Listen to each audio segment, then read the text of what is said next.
But shout outs to Trustee Norwood and the Cook County Assessor who's helping people make this situation right. All right, so go ahead. Here we go. Back to the good evening, ladies and gentlemen. I hope Ed Steve is still here. I'd just like to say there's going to be a fair coming up October 14th. It says, "From Fear to Free, United for Women's Safety." And I'm looking at the flyer, and my counterpart right here, Brittany Woods, you're on there.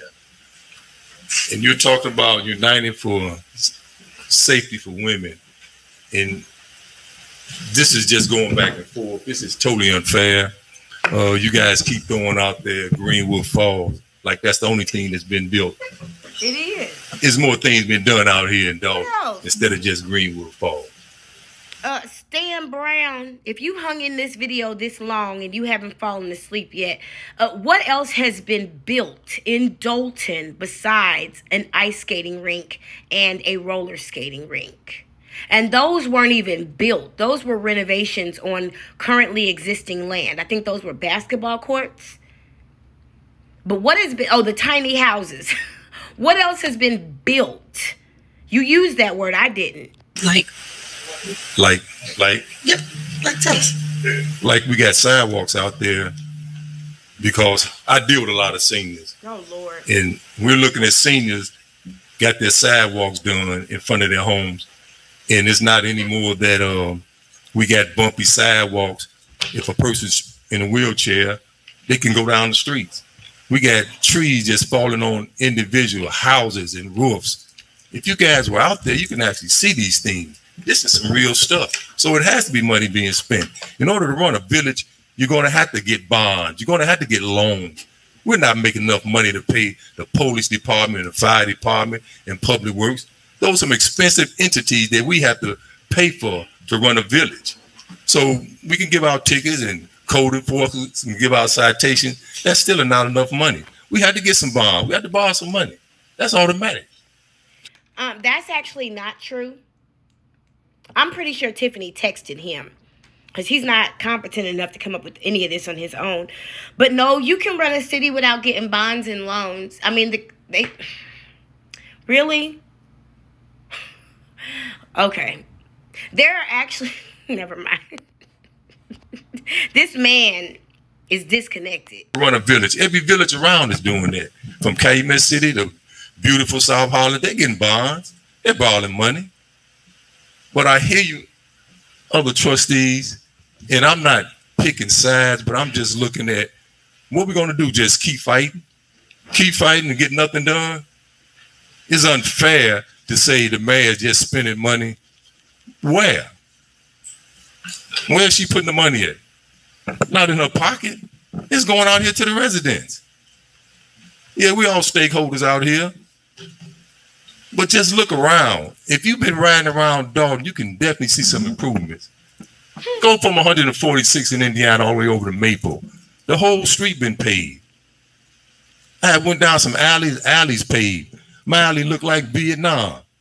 Potholes and everything. But there's some other residents that's getting alleys put together. For my 33 years out here, I've never seen an alley getting paved. Oh, my God. They had the 50-50 program. Yeah, we was jumping up hallelujah for 50-50 program. Right now, we're talking about zero to the residents.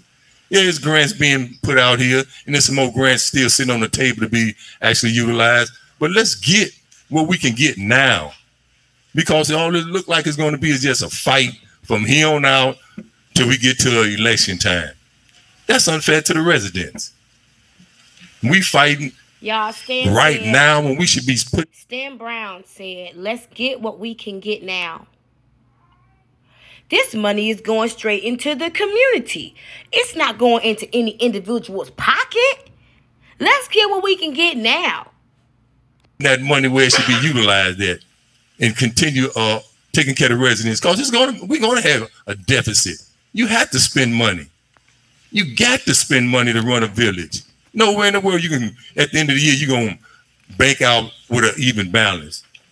There's going to be money owed. But as long as you can show something for it. So this man apparently doesn't know how government works. The only government that's allowed to run with a deficit is the federal government because they actually make money. Local government, state government, county government, they're not allowed to run with a deficit. That will trigger a state audit in a heartbeat. Okay? Stan Brown, you don't realize now you're admitting there's a deficit too. Now you're admitting there's a deficit too. You don't understand that's not normal. It's not normal. There was a surplus when she came in. Don't do just keep fighting. That's what it is. Yeah, I see a power struggle right here. And it's total disrespectful. Total disrespectful. Total disrespectful. We looking at a strong black on black, left and right. And every week we get over 200 people coming from another country coming here. And we here fighting amongst ourselves when we got a chance to do something for ourselves. We just steady tearing each other down. That's that cultural abuse. A lot of us abuse. come here and I hope Steve. That's that cultural abuse. We black. Y'all are black. Y'all supposed to be okay with whatever y'all do. Don't come down against another black person. Bitch, please. Half of us black people don't come from the same family, same lineage, same tribe, same country. We're not all the same. There are classes among black people, whether you know it or not. And there are groups among black people. Not all of us came from slaves. Some of us have families that have been in America long before the settlers ever came. The 14, 15, 1300s. My family is one of them. Both sides. Not all of us came from slaves. Okay? Not all the folks in Illinois are part of the Chicagoans that settled from slavery. Some of those people in Illinois come from the heritage of the Illinois Native Americans. Let him continue. You hear you took the time out your day as a black man to come talk about another black man. These numbers can be read very easily, very easily. But it just hurts to read these numbers when you, Ed Steve, filed a lawsuit against the village for over $50,000. Be transparent, Ed Steve. Wait, Stan, it hurts you? The reason, okay, so Stan said for the record, on October 2nd, 2023, Stan Brown implied that because Edward Steve sued the village of Dalton for wrongful termination for only $50,000, that's why Stan Brown can't read numbers. Make it make sense. That's all I hear out your mouth, transparent. But did you tell these tax-paying residents that you put a lawsuit against the village? Did you tell them that? Why is that a bad thing? Where is this? See, in Christianity, there is this belief that Christians shouldn't sue Christians. I don't even understand where that came from. Have I been able to verify that in scripture? I don't think so. But whatever that is, it doesn't make sense. If somebody wronged you, why do you just have to let it go? That's cult mentality. But if you are wrongfully terminated by your employer, the legal responsibility that you bear for the next person is to sue them, to handle it legally. What are you supposed to do? Go bust out the windows and sell the glass? What's he supposed to do? Go steal the Durango and sell it? Or find the missing Dodge Caravan? His job is to bring litigation against the village if he has been wrongfully terminated. That's what he's supposed to do. Where is this because you were once a trustee, you're not supposed to sue the village? Eris, the person you just saw on camera, sued the village as well, because she was also wrongfully terminated. Plenty of people have sued the village so they're not supposed. Sam, where is your mentality? What are you trying to shame him for standing up for himself legally? See, that's that cultural abuse. You and some other individuals around here got a lawsuit against the village. You want to talk about deficit? I don't know how much you got, but I believe it's somewhere over 50,000. A deficit is not caused by lawsuits. A deficit is caused when the money is actually spent. That money had not been spent yet at the time of this meeting. And that $2.6 million deficit, I'm sure that $50,000 lawsuit didn't cause it. That's deficit. We got some lawsuits on here, unnecessary lawsuits. I just got on this board back in February, and I got to make decisions on. Oh, God, Stan. I'm going to do this with you, too. Come on, baby. Let's break it down. Come on with me. Let's go. Ready? I'm going to do it, then you do it. Ready? Follow my hands. Let's clap together. February. Good job. Let's do it again. Ready? February. Take your time. Brew. That's right. Brew. February. It's actually pronounced exactly the way it's spelled. So let's take a look. February. February. Good job, Stan. We'll work on that together a little bit more later, okay, babe? Thank you. This board that's been here just piling bills up.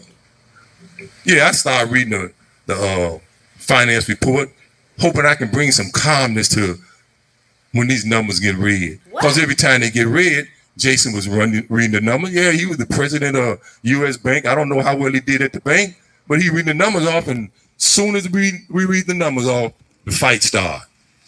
So because Jason was reading the numbers, the fight started. So you the peacekeeper. You came in to read the numbers to bring peace. Oh. But you can't read them because somewhere a few while backs, Edward Steves sued the village. And that makes it difficult because you are so emotionally distraught by that lawsuit that you can't read $6,182,456.93.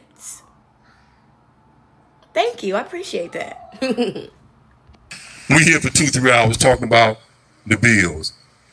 Reading these numbers, I'm just reading the numbers. We all had to vote. So we find a lot of time just to talk and knock each other. Very unnecessary. We're the clown show of the Southland area. Everybody laughing. He said we waste a lot of time talking to each other. They're at 2 hours and 23 minutes. The first 2 hours and 5 minutes of this meeting were monopolized by the person who sits in the seat of the mayor. And she said because they walked out on the last meeting, which means they legally adjourned the meeting and left her bitch ass stay, and they gray rocked her bitch ass. And she's mad. She's still mad. She been mad for a whole month. So she held up this meeting for 2 hours and 5 minutes. Now he's saying, Stan Brown is saying that the reason why the meetings go so long is because the trustees argue back and forth. Well, the trustees just had to get the attorney, Tiffany, to actually stand up for them and do the right thing so they could even have an opportunity to speak. Otherwise, they wouldn't even have been able to speak. And including you, these conversations have only taken, I'm sorry, the sun is in my eye. It looked like 18 minutes. These conversations have taken 18 minutes. And you're saying that the reason why the meetings take so long is because the trustees go back and forth. Nigga, damn, you're dumb. Because they know we get ready to go in here. We're going to say prayers. We're going to pray us in. But we're going to fight our way out. We don't hesitate with that. Did you hear Will's prayer? What's wrong with giving her a chance? Oh, my God. Take her face off of it and look at the things that she's trying to do. He said, I know she ugly as fuck. I know when you look at her, you hear, wee, like a cop. You know when you look at her face, you see Tunchi. Yamula, baby. That's my nigga. Listen, I hated him for a minute, but I let it go. I was mad at him for saying he never experienced racism. But I also have to remember he's a celebrity, so who knows how dumb he really is. But thanks for the music. Thank you so much as well, Weezy. And Tiffany Henyard, possibly. You could take this credit, too, since you look like him. For the Fix Before the Six. I really appreciate that. That album, I'm enjoying. Thank you. But sir, you said take her face off of it because she's ugly. And I have said several times, if a person is unattractive, beauty is not just skin deep. Okay? We have encountered people who would seemingly be unattractive, but something about them is just so glorious and so beautiful. I can't think of anybody right offhand. Maybe Wesley Snipes. Maybe Wesley Snipes. Forrest Whitaker. Those are beautiful, unattractive people. Okay, I can name many, but I'm going to stop there. Okay? We have all encountered people who were physically unappealing, but beautiful people. But this bitch right here looked like a big toe. Okay? And she acts like one. And I can't wait till she run herself into the bedpost. You want them to take off who she is and just support the program. Why? Because you getting a kickback? Why, Stan? Come on, women. Women. The women move is on. I support women. I got a mama, auntie, wife, daughter, granddaughter. I don't have a problem with women. They take care of business. Us men, we work hard and they take care of business. But we as people. He is so outdated. Us men, we work hard and they take care of business. But don't you see a damn female mayor sitting before you and her female attorney and her female finance director and all these female trustees and the female deputy clerk and these female officers and these female village department? What are you talking about? We work hard and they take care of business. Do you realize that a majority of the administration is female? Working hard to steal money from the people of Dalton? Do you realize that the majority of the trustees are female? Working hard to protect the money of the people of Dalton? What do you mean? How outdated are you? We work hard, men, but they take care of business. No, nigga, we work hard and we take care of business. Because I'm sure after you pushed that car, you wasn't getting up going to work the next day. You are so outdated. I ain't got no problem with women. I love women. Andrew Holmes, can you say the same? Care if you black, white, green, or red. We Lord. Daltonians. Come on, y'all. Let's take care of our town. We beating our town up. We get to come up here and talk about each other and people clapping and you know, okay, we got the most claps. If I wanted to, if I work hard enough, I can get a crowd of people up here because I know I did a lot. If I won't, I do remember this meeting now. If I work hard enough, I can get some people up here to support me too. Where they at? For a lot of people, I can bring some people up here to clap, and I'll clap a lot of people up in here. I don't even waste that time to do that. But you know what you can do? Election time. Vote in people, vote people out. Ed, Steve, people showed you how they felt about you. I know Jason House kind of regrets fighting for them times to speak because now we have Stan Brown filibustering for the mayor. Come on, Ed, Steve. If they wanted somebody to always say transparency every time there's a meeting, you would have been here, Ed, Steve. But you took the time out your day to come up here and knock the board members that are trying to do something. And I feel slighted, very slighted. These meetings you guys having at a nonpartisan park district where you shouldn't be doing nothing political there. I didn't even get an invitation. Never said, hey, Stan, stop by the meeting. That's a lie. You know, what we got to say. Because the meeting was posted in the newspaper. Him and the mayor were invited, or Tiffany Henyard were invited, along with Stan, along with Andrew. All of the necessary things were in place. And if we're going to talk about the park district being a nonpartisan place where political meetings shouldn't take place, then let's figure out why Tiffany Henyard's inauguration was held there. That was a legal meeting, a government meeting, a partisan meeting at the park. The same exact place where the board of trustees have been having their meetings. Stan, you stupid. We don't get to say we want to say it at the village hall. Come on by here and hear what we have to say. But you don't give anybody any room to make a decision. Just as you doing the mayor, You got her back against the wall. What do you expect her to do? Oh, my God. Give her some room. Give her a room in the back so she can wiggle out and say, okay. Now, I'm going to ask you a question, because this nigga is talking shit. Tiffany Henyard says she don't sit around tables and talk about people. Where is Stan Brown getting all this from? Unless he's had conversations with this woman. We can sit down and come to a happy medium. But you guys are not giving no room to get to the happy medium because it's just fight. So we're going to fight till election time. Mm-hmm. And yeah, the residents going to speak. But I say to you residents, pay attention to who you're electing in there. Yep. Because they can talk smart at the meetings, but can they do something? Are they going to move the rock? Stan is really hurt. His feelings have been hurt for a long time because he know he sound like a field slave reading them numbers. Because right now, it's some residents, you getting some good stuff. I done seen windows and roofs go up. Ooh, windows and roofs. Sidewalks, trees trimmed. What are you talking about? People getting fed. Yeah, we need a little action out here. Yeah, I was at the roller rink the other day. It was awesome. Yeah. Awesome. That's a money revenue right there. That's going to bring... Where's the revenue? He should have never said that. Some kind of dollars in. Yeah, we had to spend money to put it up. But we're going to get a chance to get a few dollars back. Stan, where's the revenue? Give it a chance. But I just say this here to you, my fellow board members. What are we doing as a whole to help bring something? Let's get on board.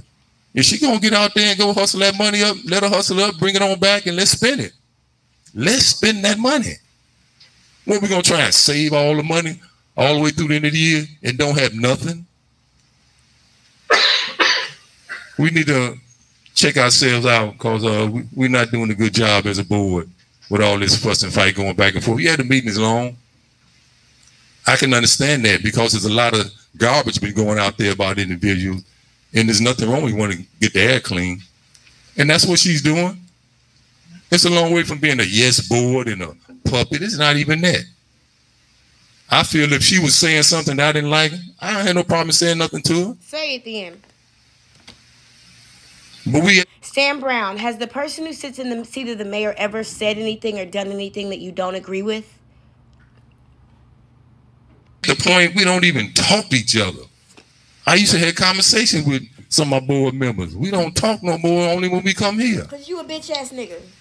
And I got attitude about that. Yes, you do. Yeah, I bring you peppermints and all that. Yeah. You asked me to get one of your seniors grass cut. I go over there and get your grass cut for them. Come on. Wait a minute. Don't we have lawn care companies billing the village of Dalton for $10,000? What's he talking about? I go over there and get the grass cut. We some real live enemies with one another. We shouldn't be like that. So I'm going to close it out because I'm getting on my soapbox and we've been very unfair to one another. Very unfair. Thank you. No, just going to the next thing. All right. The village administrator's report. May I be recognized? Yep, go ahead, trustee. Here we go. From the Thank you, Stan, for standing up on it. I'm standing with you on that because you know what? It's black on black, and that's what it is, and it needs to stop. I mean, we have legislators outside of us being trustees that don't even want to work and support the mayor. I mean, this is your district, this is your area. Those of you that are in Springfield need to turn around and start working and putting the money into the village of Dalton. You see what's happening here, but you know what? I can say one thing. Thank you, Mayor, for keeping the saws going. Thank you for keeping the concrete poured out here. Thank you for doing what you're doing. You know, it takes all of us to do this, and we need to turn the other cheek and start working together. Because have you guys ever studied politics in North Korea? Let me tell you a little bit about it. Because I used to live in a communist country, so it was really important to me to study politics. And North Korea was not far from where I was.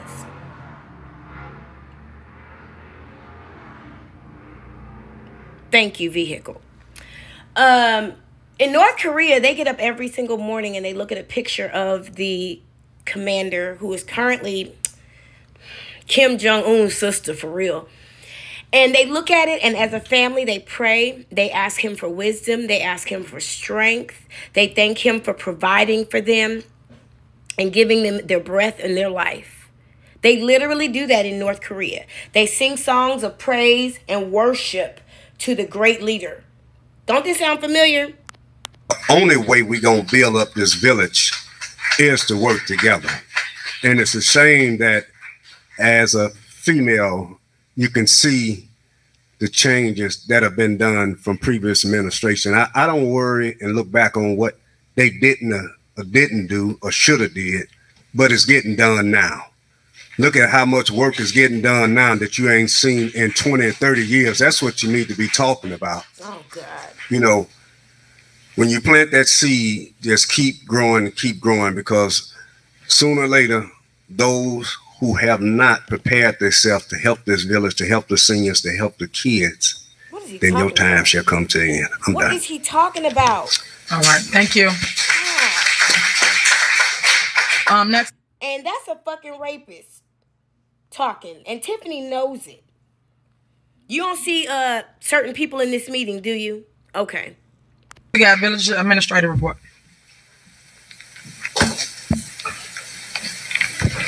Thank you, Mayor. Trustee Stan Brown, Trustee Andrew Holmes, the rest of you trustees. Why is this nigga sitting up in a meeting with a mask and his nose is exposed? Don't you realize those spores actually go through your nasal cavities and attach to the insides of your nostrils and burrow in deep through those hairy, greasy nostrils? And that's how you get sick? Cover your motherfucking nose, ugly. Trustee Stan Brown, Trustee Andrew Holmes, that's tough to follow.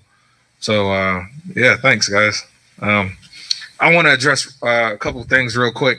Let's talk about, I had a list of grants that we are approved for, but in light of the accusation that for whatever reason there aren't quote unquote real grants, I will go ahead and I will give you the grant number so people can understand that these are real grants that the mayor has done a great job of going to Springfield and procuring.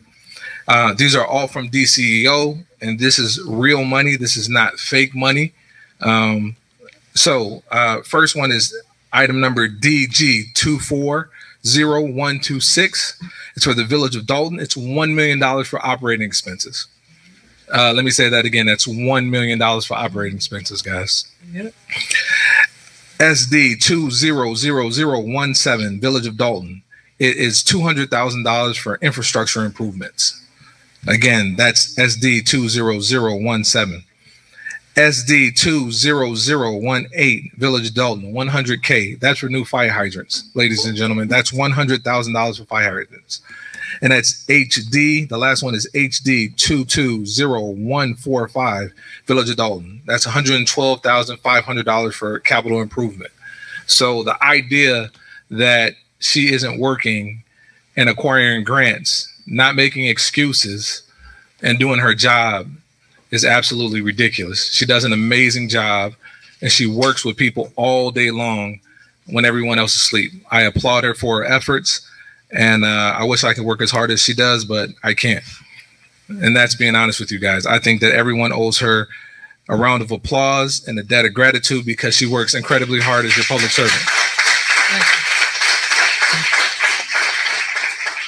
Now, we have a serious problem to fix, which is the appropriation budget that was passed at the special meeting. The mayor calls them secret squirrel meetings. I agree with her. It was not presented in a proper manner. And because of that, I said it the way I said it for a reason, legally. So it wasn't presented and or passed legally. There were steps that were missed by our legislative body. And so we will represent the same budget, but a new budget to the public, and we will have a public hearing, which is what you're supposed to have. We will have a public hearing We will release it to the public. We will allow for you guys to have questions. We will answer your questions, and then we will represent it to the board for passage like it's supposed to be done. We will also contact Cook County and let them know that a circus squirrel meeting was held and that they should not accept this fake passed budget that was given. Listen, I'm going to respond to everything he's saying, but he knows that it sounds ignorant and ridiculous to say secret squirrel. That is our next step. The next thing we're working on is your water issues. Thank you for everyone who has been patient with our water department. My water supervisor is not here to answer your questions, but if you have any questions, please stop by and I'll help you with your water issues and I will connect you with the right person. Again, thank you, Mayor. I know this is a challenging time. We're dealing with water issues. If you've had a water issue, please stop by and talk to me before you leave. We will be working on digital meters and we will present the water meter plan to the board, even though it's already passed by the IEPA. And we will do our due diligence. Like Steve said, excuse me, is it Steve's or Steve? Steve's? Now, she says she don't sit at tables where all she do is talk about people. But her village administrator is mispronouncing this man's name in the same manner that she does. To the point that in public, he realizes that he said it wrong. Transparency is one of the things that we focus on here in the administration. I appreciate everyone's support. I want to thank everyone that helps me in my administration. You guys do an incredible job. I know it's a thankless job. I'm saying thank you because I appreciate you. Mayor, that'll end my report. All right, thank you. Now, the reason why he's saying thank you is because she never does. Let's be clear. Let me go over a couple things real quick. Now, he says they were approved for grants. He named off all this money, but to the date, where is it? Hasn't come through. Wasn't it 15 million, 6.8 million? I mean, the number has gone up since this day, and none of that money has come through yet. Okay? And he talks about a grant for fire hydrants, but you guys have seen the fire hydrants in Dolton, right? Okay. And he said the people owe her a debt of gratitude. Nigga, she's a paid... She makes $50,000 a year as mayor. That's a salary for a part-time job. I'm not sure I've ever had a part-time job that paid me $50,000 a year. Have you? Where's the debt of gratitude? And she's using your credit card to buy wigs and using the village money for flights. So where's the debt of gratitude? I think she owes the residents a debt. And it'll be paid in restitution. Next, we have the engineer's report. Oh, no, I got more. Hold on. Why is he speaking about vetoes? That's not his political position. And those water bills, he's well aware there's an issue. He is well aware that people are being overcharged. Dr. Nikki Nietzsche Cloud pointed out that she sat down with a resident in Dolton and looked over her water bill and saw that I'm saying in her words, they owed that woman, that one resident, $3,000 because she sat down and looked at her bill and did an audit on her bill. And she made Keith Freeman aware that this issue was going on and said, well, we need to audit everybody. And he said, no, we are not going to do that. If they come in and have an issue, we'll figure it out. That's why they sent the police to intimidate Trina Downs when she went to talk about her water bill. If they come in, we'll figure it out. But I don't want to have to pay out all that money. Why? Because they're in a deficit.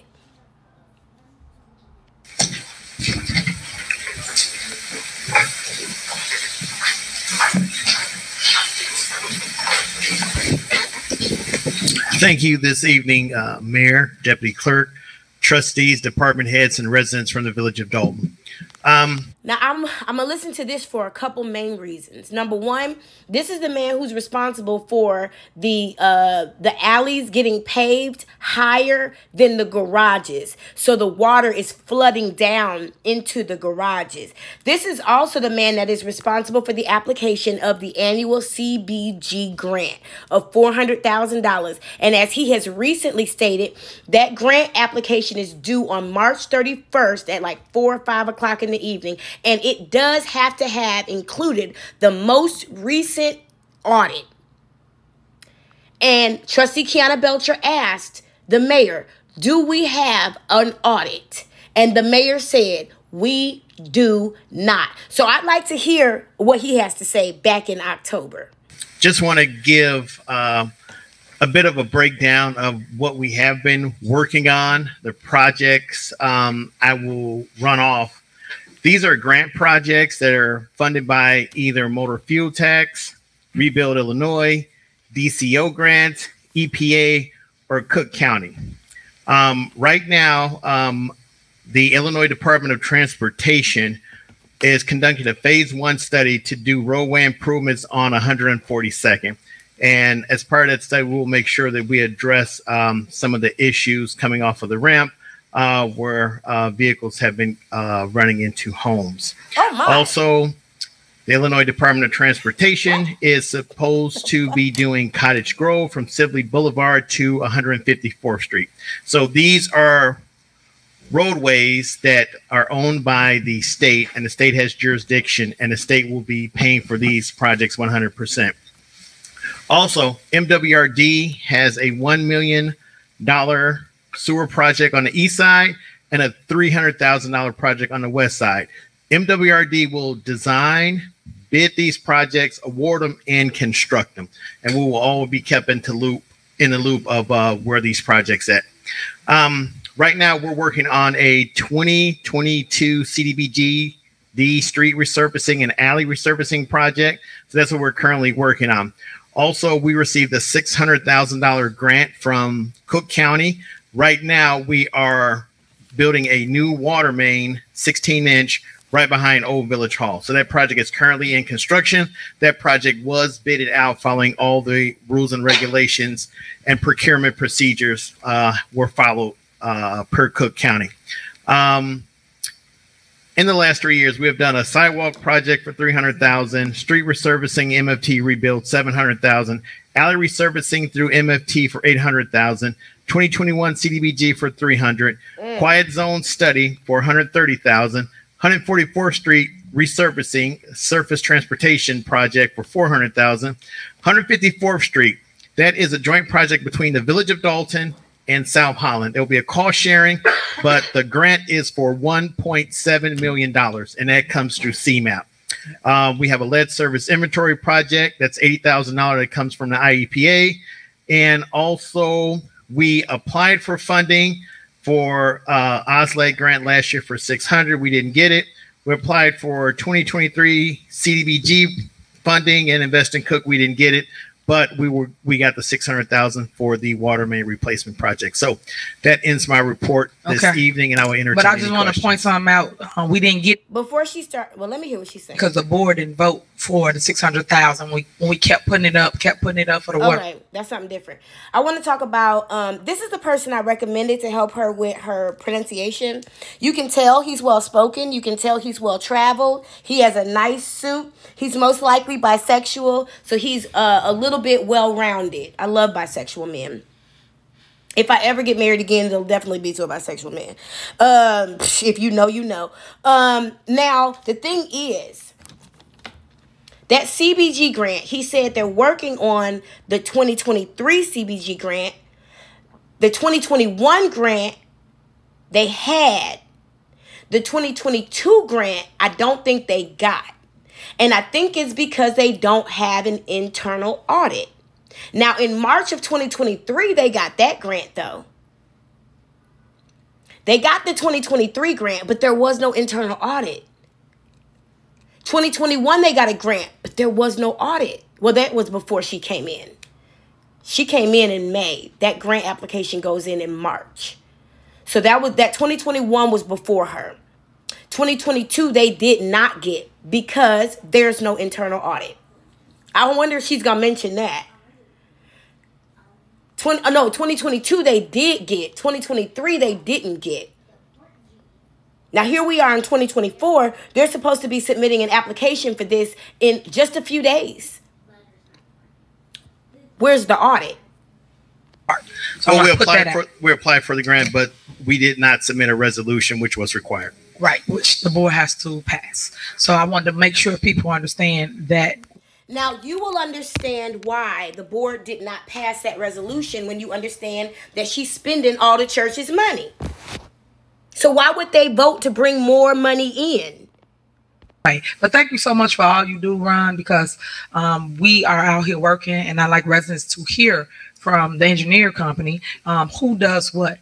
And that we actually do, as Norwood always say, put out an RFP for things. Just because she don't see it, she don't think we do that. So we do that. I love the work that y'all doing. I like the fact that we go get the money, we bring it back to our communities, and we're doing all these different projects. I just need the people to always know that it's gonna get fixed. It's just over time, because it's been so broken for years that it's gonna take time to rebuild everything. Thank you. We definitely appreciate the opportunity. Yep. Thank you. Also, we have an item on the agenda too. I'll just go into small detail about that. That's the IDOT resolution for maintenance under highways. That's administrative work. That's just kind of a spreadsheet that outlines the village receives motor fuel tax from the sale of gasoline. So as part of motor fuel tax, the village uses those funding for the maintenance of roads. So that funding is to buy bulk rock salt for the streets, to buy hot and cold patch, to patch the potholes, for traffic signal maintenance, also for the pay for electricity for lighting, so forth and so on. So that's kind of the breakdown of the two items that are on the agenda for this evening for passage. Okay, thank you so much. Thank you. Next, we have department reports. Chief Collins, Police. Thank you, Mayor, and good evening to everyone. I'm going to read just a handful of stats, and then I'm going to make a few statements that's going to add a little bit of clarity and some other side to some very important issues that we've already been talking about. So that way people get a better understanding of what does take place behind the scenes. September 2023 statistics, there were 49 traffic citations issued, 592 village ordinance citations issued, 12 arrests, and 1,816 calls for service. Calls for service year to date are 15,421. The news that coverage on the security detail made it seem like the mayor has multiple police officers around here at all times, which is not the case. The list of names that you saw flash across the TV screen were officers who occasionally are on the detail. Yes, she does have an officer or two with her when she's out and about, but also those officers have to have days off, so they get filled in with other officers who do work the detail when there are openings on that detail. Now, referring back to the patrolman's collective bargaining agreement, officers are paid overtime for working above and beyond their normal 40 hours a week. Their 80 hours per pay period are their normal hours. But according to that collective bargaining agreement, officers are allowed to accumulate time. Instead of taking it in money, they can take it in time and bank that time. And their collective bargaining agreement allows them to cash out that time at any time they want. There's no restrictions on it. However, the CBA does say that they have a maximum of 250 hours that they can bank, and they have to cash it out before the end of the year comes. So it doesn't say they can only cash out a certain amount. They can cash out what they have banked. There's no restrictions. On that particular day, the news reported about what seemed to be an extra large paycheck. That officer did do the regular hours, he did overtime hours, and he did cash in what he had in his time bank. So by appearances, it looked as if he had worked 303 hours, when the reality is he did not work those hours, and that is public information that can be researched. If you dig a little bit deeper, ask the right questions on a FOIA, and you can get those answers. As it regards to overtime, overtime in the police department is unavoidable. Many conditions exist in which overtime is a necessity. Officers get injured, such as today when the officer was involved in that crash. She was hit so hard that it flipped the squad car over. We are lucky that she was carried away in an ambulance instead of carried to the morgue. Officers get sick, they catch COVID from continuous contact with people on the street. And they are also entitled to take vacations and use personal time. They're required to make court appearances even on their days off. We also require officers to attend training. Emergencies occur, such as the flood, where we have to call officers in off duty to come in and assist. So overtime will continue to exist as long as we have those type of situations. We have serious crimes that occur that need the appearance of multiple officers. Officers have been called into work. Even if the department was fully staffed, overtime would still occur. Overtime is unpredictable and unavoidable just by the very nature of this business. I would invite all decision makers to enter into a conversation about properly budgeting for these premium salaries so that the village can be adequately protected. Now, I want to talk about recruiting for just a second. Recruiting has been extremely difficult and near impossible these days. It is also a tough task to retain officers. In other words, how do we keep them here? Other municipalities offer more money and bonuses to sign on. Officers also have family members to provide for. To the officer, it's probably an easy decision to leave an atmosphere of constant criticism and relentless scrutiny and go to a department that pays more. These officers are overworked because of the lack of recruits to replace the ones that leave. And I'm just going to give you just a real quick, I did a study a few years ago comparing the size, the rate of crime, the amount of crime, the type of crime that happens in Dalton to a district in Chicago. Same size, land mass, it's roughly about the same amount of people, same type of crime, same frequency of crime. For that one particular district, they have 358 police officers to throw at their problems. Here in Dalton, we have 43. Now imagine the amount of work that these officers have to do while they're out there on the streets. Now they get criticized for what they do out there, but they do a good job. And I'm going to back these officers up when they do these good jobs.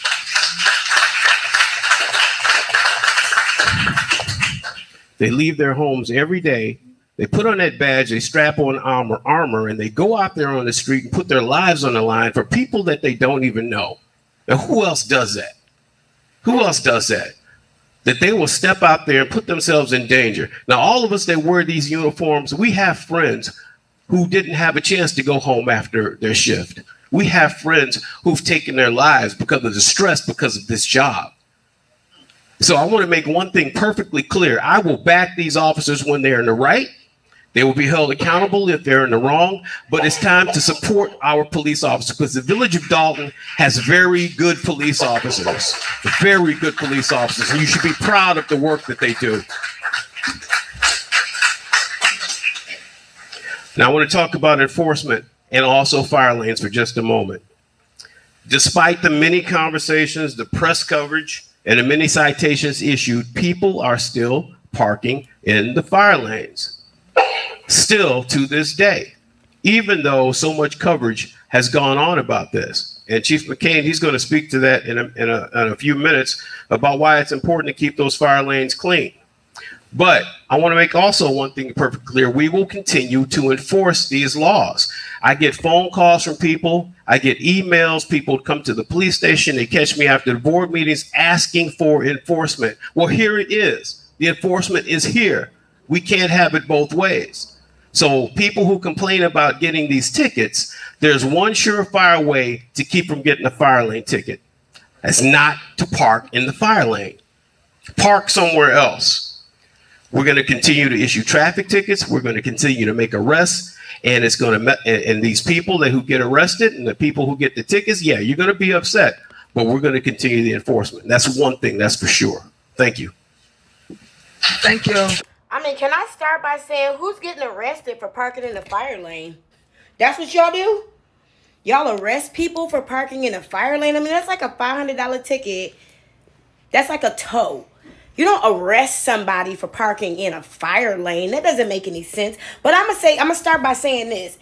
Chief Collins, you are a hypocrite. Because if what Stanley Brown said is true, you shouldn't currently be suing the village of Dalton for wrongful termination. You, sir, are a hypocrite. Because you sat here and said, and justified her detail and the overtime. I've said it for months. When you came out with that lawsuit, I said you are full of shit because the whole time you were there, you supported it. Now you coming out talking about, oh, she got too many officers. They're overworked. Now, I did see you in a meeting with the rapist talking about changing the hours from 12 to 8.25. But you sat here and said she don't have that big of a detail. You sat here and literally explained that paycheck that she didn't. And Janice Johnson, the HR director, hasn't. Why are you arguing the point about overtime? Why are you arguing the point about the number of officers she has? And how dare anybody say you weren't prepped? What made you say all of that? When in these 2 hours and 40 something minutes did you have time to prepare all of that? The mock trials, the mock meetings.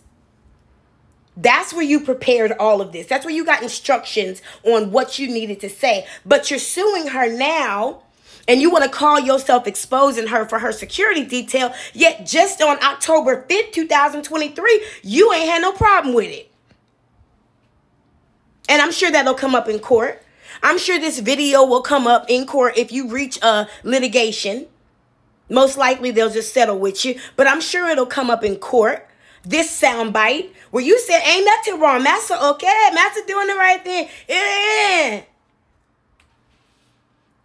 Master need this detail. It's things happening. Master got this. Somebody give Master some more police. Why isn't Janice Johnson talking about this paycheck?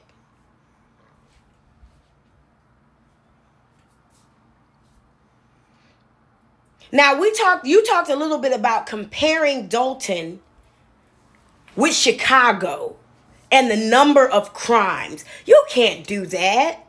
There are 9 million people in Chicago. There are 20,000 people in Dalton. That's not even a 10% split. You're not talking about the same city. You're talking about a tiny little village, and I still don't understand why there's 17 villages. Why isn't that one big city? That doesn't make any sense to me. Seems like a waste of resources. But that's a conversation for a different day. We're going to talk about this right here. You can't compare Dalton to Chicago. They're not even comparable in population. And then why would anybody care about parking in fire lanes when the fire hydrants don't work? You got to give people a reason to care. Super hypocrite.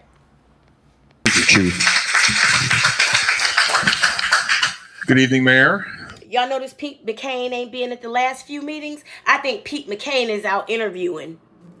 Board of Trustees, residents of Dalton, I'm also going to echo the same passion and sentiments that Chief Collins has for his department that I have for mine as well. In regards to the fire lanes, it is so important to make sure the fire lanes are clear because vehicle placement is such an important factor for us in the event of an incident. Those who have seen fire scenes, like we just had one at 149 at Edbrook, it's so important to make sure that we have the available space to have our fire engines as well as the outside communities coming in, because every vehicle has a specific placement for us to mitigate that incident. So please, I know it's 30 seconds. I know it's 2 minutes. I'm just running in to get a pizza. I get it. But that 30 seconds or 2 minutes could really hamper our efforts in order to save lives and property. So please listen to what the chief's saying. I need you guys to do it as well. God forbid it's your house or your business and someone's parking there. So please stay clear of the fire lane so we can do our job, so we can take care of our residents. Dalton Fire Department. So in 2021, when I was privileged to have the opportunity to come back and be the fire chief, we strategically planned and invested resources in areas such as personnel, training. Training is huge for us. Infrastructure, technology, community engagement, emergency services, all to meet the demands of this community. we're also short with manpower. We're also trying to come up with ways to make sure we can get the financing and the funding to meet the needs of the community. Enhancing EMS services. We have a wonderful relationship with Bud's Ambulance. We understand the importance of having Buds in this community, as our firefighters are also EMTs and paramedics, and we work with them to make sure that there's at least 4 people on the scene of a medical call in our community. So that way, instead of having just 2 people on the scene like some communities have, we have at least 4, sometimes 5, to be able to help your loved ones in the event of an emergency. So when that ambulance goes transport to the hospital, our fire crews, again, who are EMTs and paramedics, they're ready for the next call until that ambulance arrives. So we work side by side, and we couldn't do it without them. So we have a great relationship, and part of our vision was enhancing those relationships. Implementing revenue generating ideas. So in 2021, we worked with the fire response billing. That's to recoup a portion of the costs. I know some people get upset about it. It's similar to ambulance billing or receiving tickets from the police department, but we have to recoup costs for emergency responses. The taxes don't cover all that. So we need to be able to recoup the costs so we can work on being able to fund critical projects, get the training we need, buy equipment, things like that. Updating our reporting software. We updated our reporting software to the ESO. The ESO system allows us to have everything in place. So it does payroll, it does hydrant testing analysis. It allows us to be able to bill correctly. Vector Target Solutions, the other program we bought. So if OSHA or IDOL comes in and wants to check our records, we have our training records, because not only are we governed by Office of State Fire Marshal, OSHA, IDOL, ISO, we have a lot of regulatory agencies to make sure we're up to speed with the training. There's a lot of training with the fire service. Implementing community-oriented projects.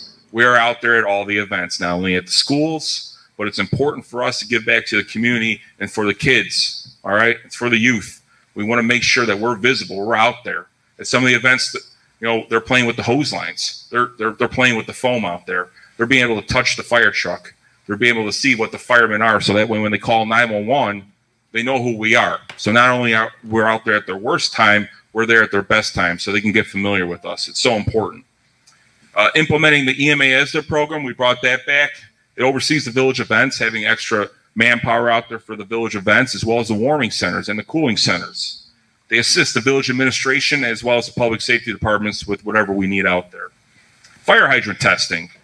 Fire hydrant testing repair, as Ron Smith said, we had a grant to repair hydrants. That list is passed on to Superintendent Carell. He works with Ron Smith. We get the fire hydrants fixed that are in our target hazards and in our residential areas as well. So having this grant available will allow us to get the hydrants that we've tested so far fixed. So in the meantime, though, we do have water. All right, we're never without water. Our fire engines do carry 750 gallons of water, plus we have other communities coming to assist us as well. So we do have water, and most of the time we are able to knock the fire with 750 to 1,500 gallons of water, which we supply with our 2 fire engines. Calendar year 2022. We hired 2 new firefighters. We're going to have to hire more because people have left. We renovated and reopened fire station number 2. That was huge for us, for response times, to take care of the south and west side of our community. We purchased a new fire engine, state-of-the-art fire engine. We had 2 vehicles that were hit in a car accident right off the Bishop Ford. So having the proper vehicles and having the mindset to know that we need to improve and take care of our residents, the vision is there. We appreciate that vision. Qualified and certified firefighters, we need that. Community involvement, recruitment, giving back to the community. The Thornton Township Public Safety Career Initiative executed that program for us. We had 12 individuals that completed EMT school and are going through the fire academy, as well as 429 students from Thornridge and Thornton High School completed CPR training, AED training, and stop the bleed training. These students are from the Southland. They're from Dalton. They're from Harvey. They're from Kell City. They're from South Holland. They're from our neighbors. All right? It's part of my job as the fire chief to give back to the community. I know that we have to help get folks from our community these jobs. All right? This community has given me the opportunity to provide for my family. I need to make sure the training and opportunities are out for our residents so they can provide for theirs. Although we've hired 5 firefighters in the last couple of years, we have also, by November, we have also lost 5. We have 2 individuals going out on medical. We had 1 person that did not pass probation. We had 1 person pass away and 1 person who took another job opportunity out at a western suburb. Like the chief said, it's hard to maintain and retain employees because although it may not seem to you guys out in the audience, as far as our salaries, the Dalton Fire Department is one of the lower salaries in the South Side. So it's hard to compete. We had an individual who we were processing off our list. He chose to take a pass because he couldn't take the pay cut. So with that being said, we are working on numerous ways to come up with outside the box ideas to create revenue. So we can not only hire, educate, compensate, and retain new firefighters. On the docket tonight for the board is a hazmat impact fee registry ordinance. With that being said, the concept for this ordinance aims to have first responders in our community, police, fire, public works, the administration, everybody, be aware of all the hazardous materials that are coming through our community to the best of our ability and to buy the equipment to help us mitigate it. By having the funding mechanism in place, by knowing this and having a funding mechanism, our intent is to hire, educate, compensate, and retain new firefighters for the Village of Dalton Fire Department.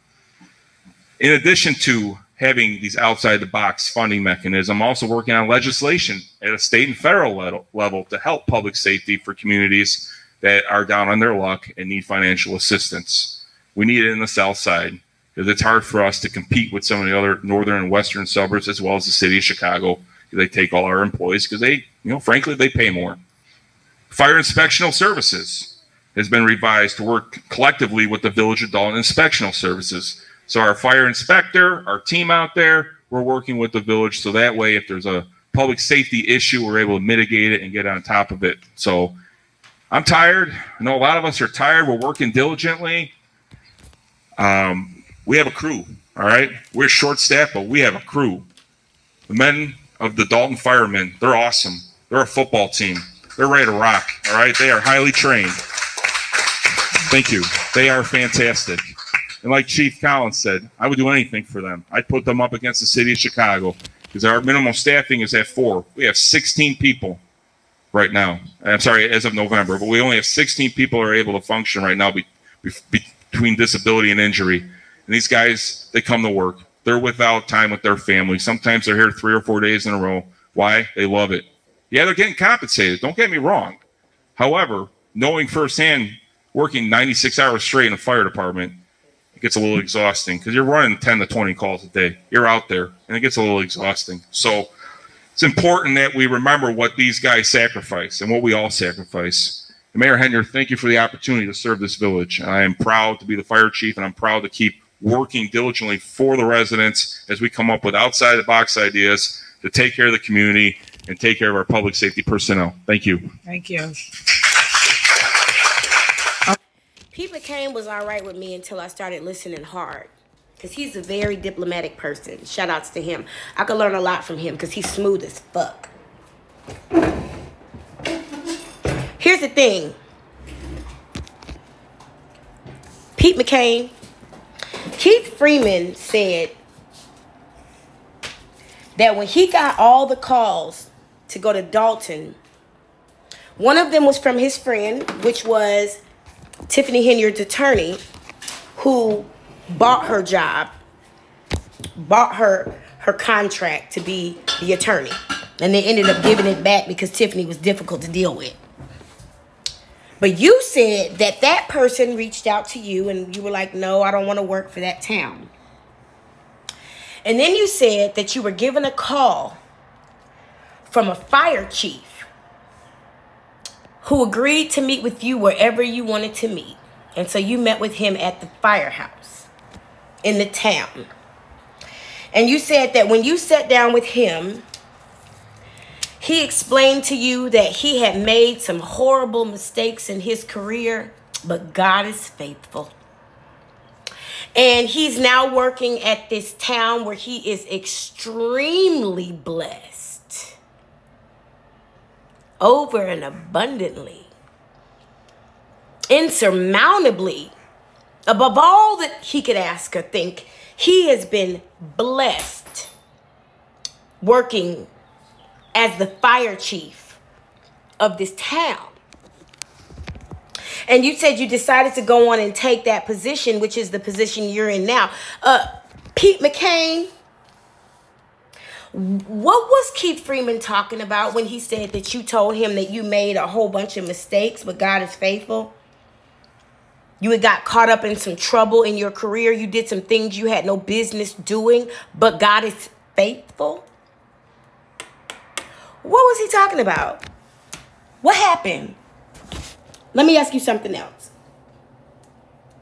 You mentioned a lot of things. You talked about the different events that your department has to educate the kids about fire.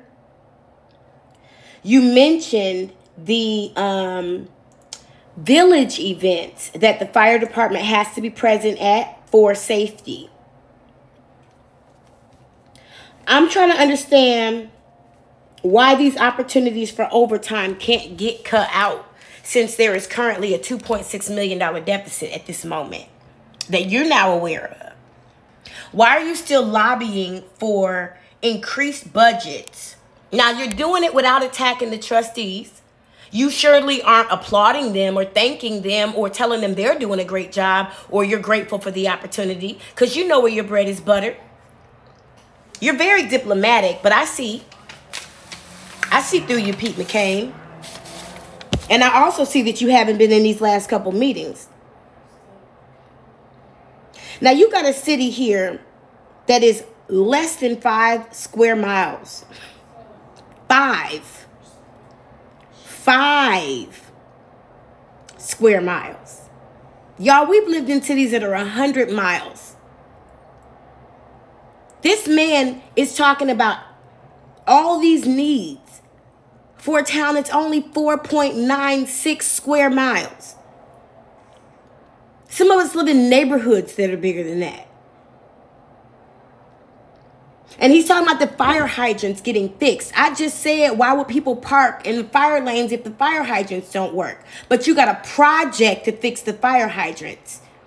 Well, why don't you hold off on giving people tickets who park in the fire lane if right now you don't have any plans, any imminent plans to fix those fire hydrants? Because as of today, they still look like shit.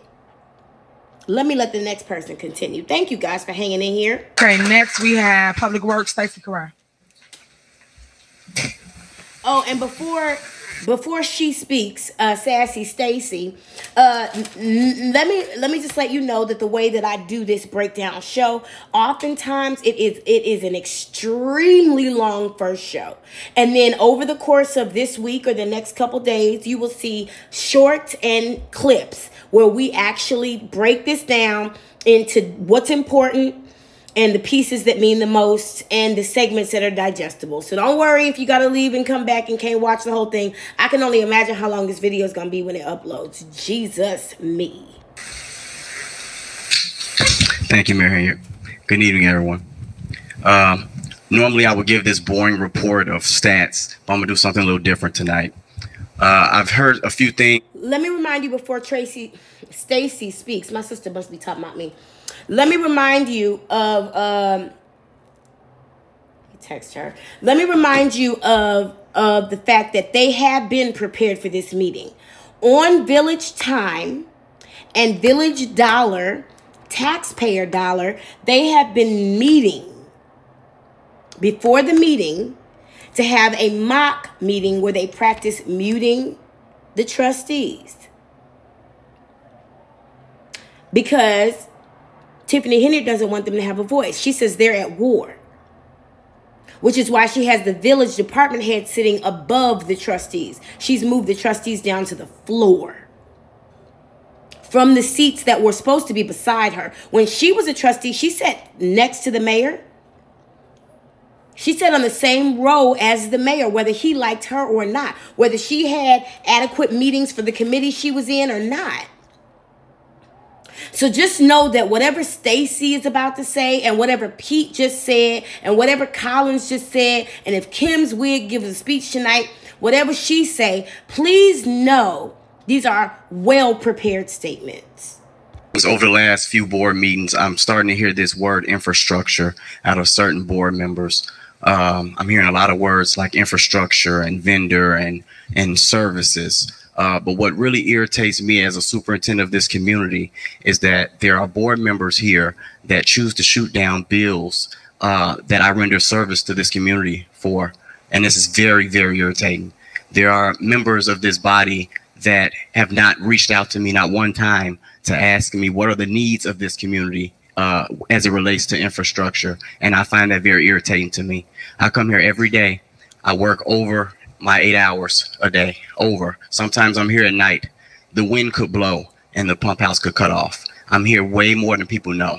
So when we come to these meetings and people pull bills, they pull vendors, they pick on people, they say certain things that aren't accurate without getting the facts, it really grinds my gears. And normally I don't even get into this, but I'm gonna get into it tonight because I'm the face of some of this, some of these bills that are being pulled. That's the face of my department, services that we give out. As it relates to our water system is outdated. We've known this for some time. 2-3 administrations have known this prior to this administration. Nothing has been done. I'm a young black man who's a superintendent of a South suburban community who has to watch a water system fail every other day while people come to a meeting and argue about nothing.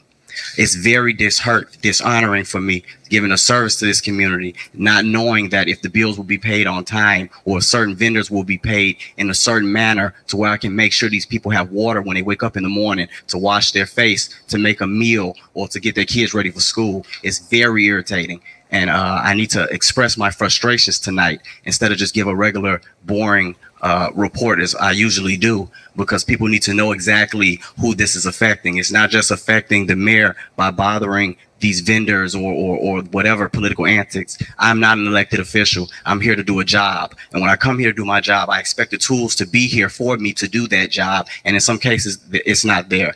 I expect the support from this community and the other board members as I get from 2 of the trustees as of right now, and the mayor, Tiffany Henyard.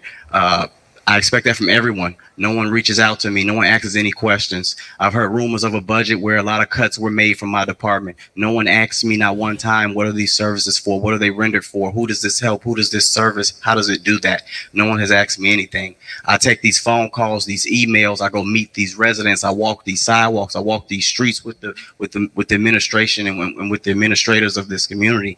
And we hear the people, and our duty is to give them a service. But these services are being shunned by political rhetoric that I don't appreciate, because again, I am here at work. I have not ran for nothing. I come here every day to service this community that has been neglected for over 20, 30 years. These sidewalks are dilapidated. The sewers are dilapidated. The water mains are dilapidated. There's nothing really here that is not dilapidated. Everything needs attention right now. Our water system needs attention right now. We cannot wait for another storm to come through and knock down another water reservoir. If it was not for the actions of this administration during that crisis, we will still be passing out bottles of water like we were in Flint, Michigan. I need the people to wake up and understand what is going on, because I refuse to be the fall guy for this water system when I have all these people sitting on this board.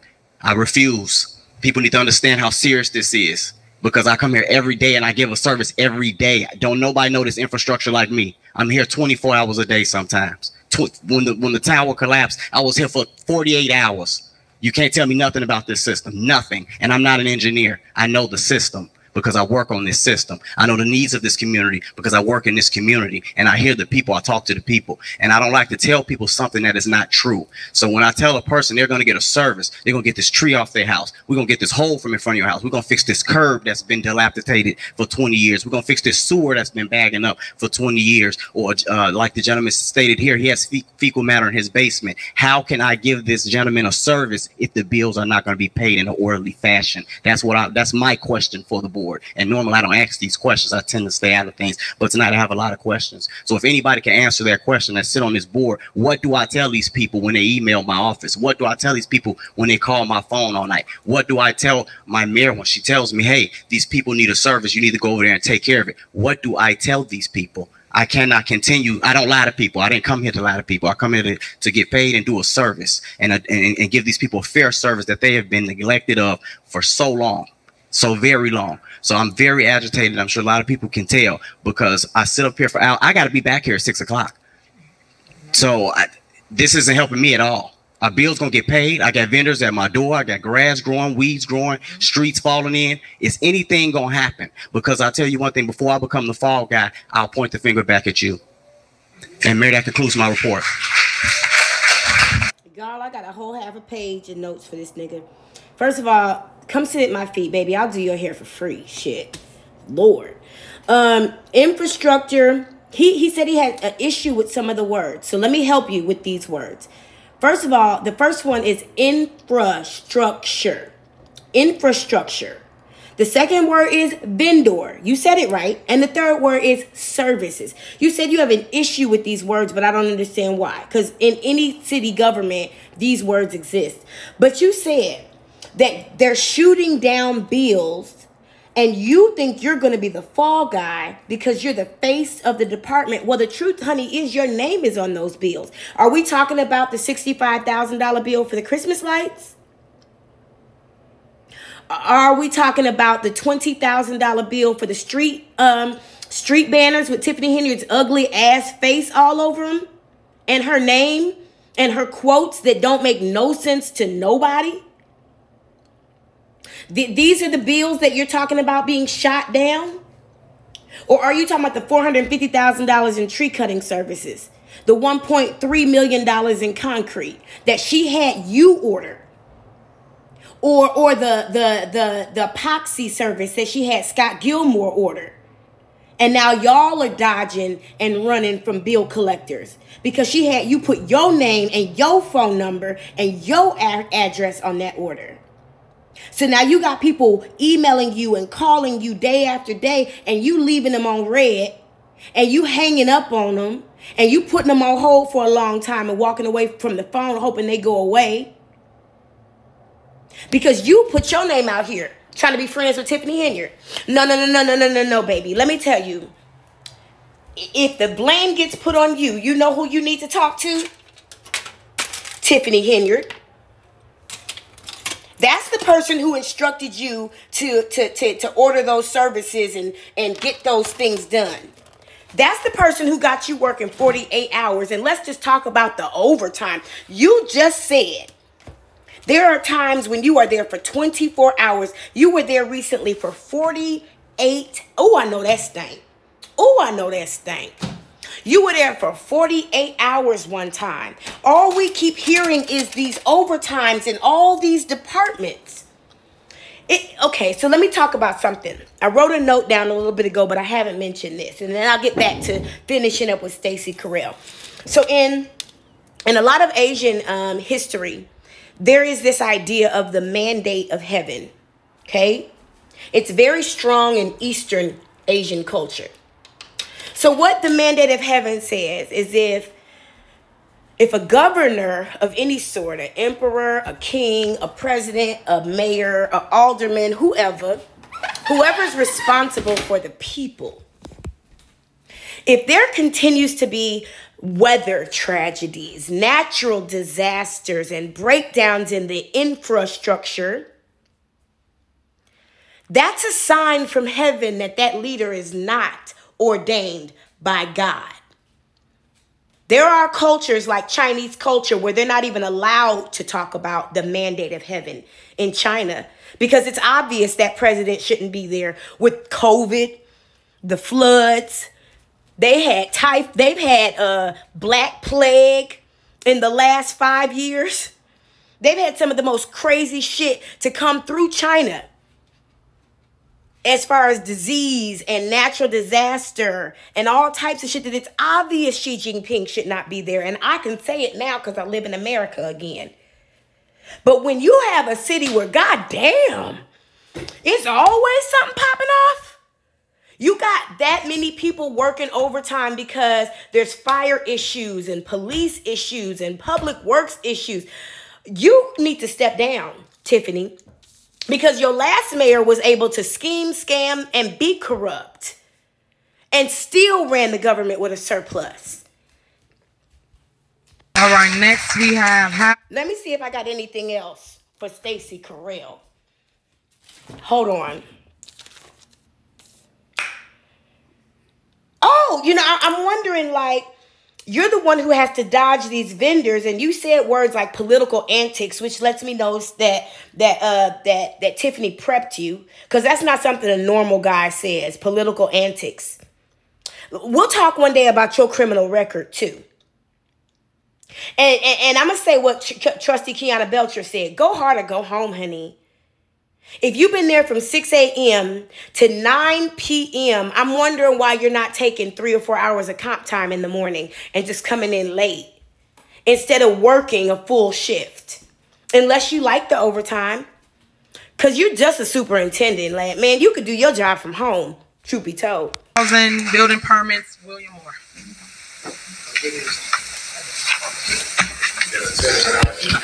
Good evening, Mayor, Board, Trustees, Directors. I would just like to say, Mayor, I appreciate your diligence. I am not deterred. We're going to continue to work. And what I love about you, the energy, you don't make any excuses, you make adjustments. One thing that Superintendent Stacey Carell, he alluded to, we inherited a mess. And you came in with answers. As the Director of Housing, you were big on customer service. Because when you think about government, people are mad, they give you the poor attitudes, but you demanded to change the culture. So you come here, it's like downtown Chicago, okay? And when someone comes through those doors, we're here to serve them. So I appreciate you giving us the opportunity. What they don't realize is that when I came here as a director, there were no processes, no procedures, no job descriptions. You demanded that we write those, and we have those in place. We were antiquated. We had a bunch of paper. The businesses come in and say, well, how come I can't get business license? There were contractors getting contractors licenses that didn't have no credentials. So you say, we have to change that. We talk about transparency. You demanded transparency. And unfortunately, this is the route we have to take. It's heavy lifting, but we are built for this. And we're ready to go to whatever heights you take us to, because everybody can't go there. But we have to continue to press on, because no one's here at 9 o'clock. When actually I'm here at 7:30, but the phone started ringing at about 10 to 9.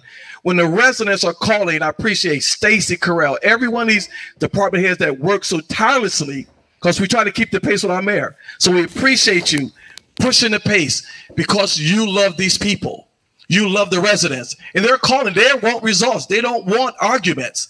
And I'll tell you, they're getting results. I call Stacey's team. I appreciate you, DeMarcus. When someone calls and want things done, you make sure they get done. So I do have a report on the housing permits. We brought in this month $29,058, and it's not enough, because it's still a lot of work to be done. And I say we're for it. I'm not discouraged at all. I refuse to be pulled along through a political process when people on the other side of this, they need these services. And so I'm here, and I appreciate you. Thank you for the opportunity to continue to serve this residents. I'm here. I appreciate Trustee Holmes. He calls. Trustee Stan Brown, we're not picking out them over that. They call and say, hey, can you take care of this for residents? I don't get a call from the other trustees. They don't come to me and ask me questions. We're here to serve the people. We're not here about a political game. We're about serving the people. Our door's open. Mayor, you always say, hey, let them come to you so that we can serve the people. So I appreciate it. Keith, who's always, Will, how we doing? Huh? Tangenique, I want this done. Oh, poor Janice, I don't know how many times I email you every day, but we're here working is what I want you to know. Chief Collins and his team, Deputy Chief Lacey, Fire Chief Pete, we're here to work. So Mayor, we're not discouraged. We're going to continue to work so that these people get what they deserve. So I appreciate your time, but please, when you don't see things done in a certain manner, come to us. We're here not to make excuses, but to make adjustments, not for us, but for you. So I thank you for your time. And God bless you all. Thank you, Mayor, for this time. This nigga. Let's start with this. He said he's here to serve the people. Okay. How come you didn't have job descriptions? Why did this mayor have to come in and tell you to make job descriptions? You're the director of the department. Why isn't it important to you that the EEOC can come in and audit your job descriptions to make sure that the work people are doing is lining up. The Labor Commission, the work they're doing is lining up with their job description. You're the director. Why wasn't that something you had in place already? And y'all make it sound like don't nobody in the whole village work but y'all. I'm there till 9 p.m. Stacy there at 6 a.m. God damn. Don't y'all get paid? You're not doing nobody no favors. And I know that Tiffany will call you day and night. She don't give a fuck. Don't let her find out you married. Now, you gave a report, and I didn't hear you talk about escrow refunds. So, William Moore, I'd like you to report in your next meeting, how much has your housing department spent in escrow refunds? Because there are people who are waiting months and months and months to receive their escrow refunds. Just $500. Can they get their escrow refunds? And we all know, William, that y'all have been told not to talk to the trustees. Don't answer an email. Don't answer the phone. Don't set up a meeting. We already know. So don't sit here and act like they don't call you. Weren't you invited to a meeting that Trustee Steve had? And you didn't show up twice? And then when he tried to talk to you during a meeting, the mic was muted?